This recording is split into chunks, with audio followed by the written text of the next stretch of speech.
Corruption is the abuse of public power for private gain.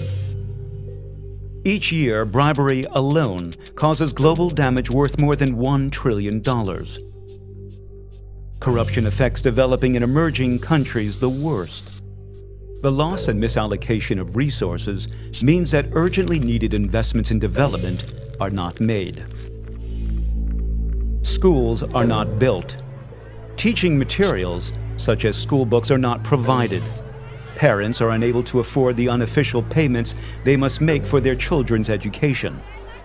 Children are robbed of their futures. The health sector worldwide loses 300 billion euros a year due to corruption. Poor people in particular get to feel the consequences. Thousands of children and pregnant women die because they cannot afford the bribes they are asked to pay to get treated in hospitals. Corrupt judges and public attorneys create legal uncertainty. That scares off private and foreign investors. Economic development is thus hampered.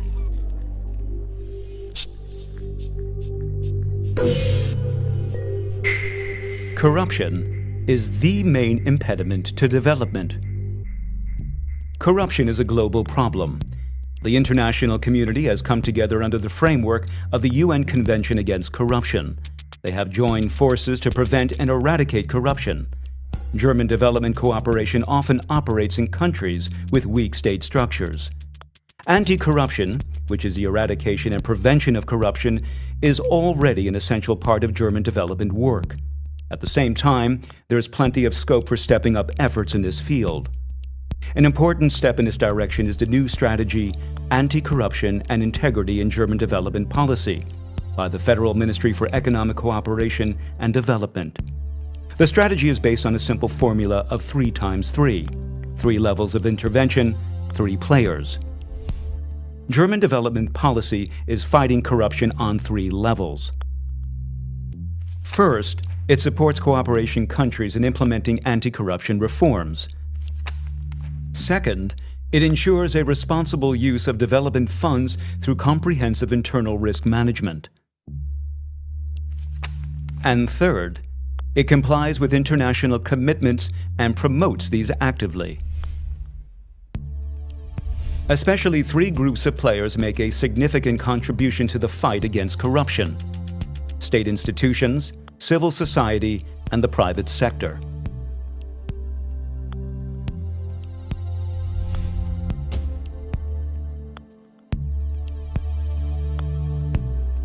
In Honduras, the German government has been supporting the Transparency Division in the Education Ministry since 2010.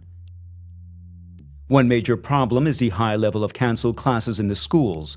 Often teachers are paid, but they do not teach. As part of a transparency campaign, transparency blackboards were introduced at school level. Designed by pupils, parents, and teachers, these blackboards display information about the resources available and how they are used. With that information, civil society can monitor whether the teachers employed and paid by the school actually turn up for class. As a result, the number of reported infractions has risen, which means that problems can now be recognized and eliminated. This success has encouraged the ministry to equip all Honduran schools with such blackboards. KfW Entwicklungsbank, on behalf of the German government, makes an important contribution to internal risk management of German development funds. It subjects the implementing partner agencies, for example, water supply or energy companies, to a thorough analysis in 3 areas prior to the start of a project. First, what is the political environment in which the implementing agency operates? What influences the agency subject to? And how do the external oversight mechanisms work? Second, how are the internal decision-making, remuneration, and oversight structures and personal management organized?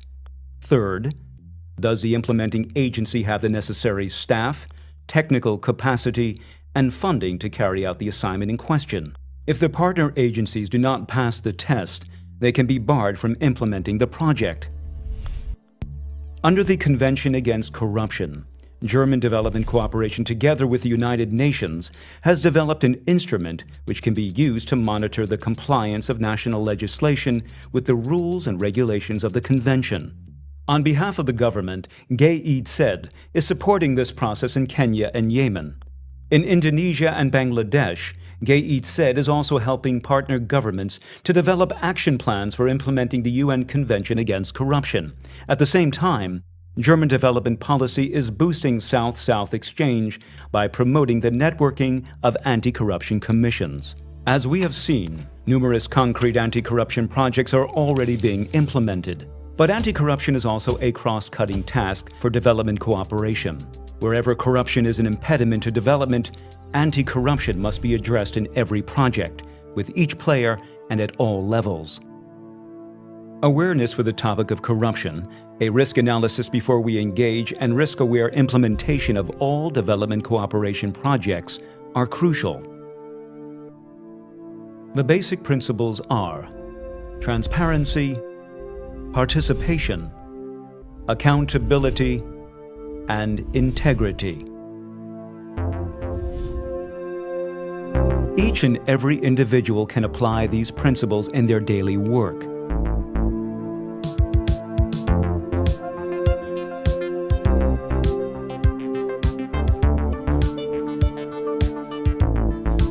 Corruption is the main impediment to development. That is why anti-corruption means enabling development that lasts.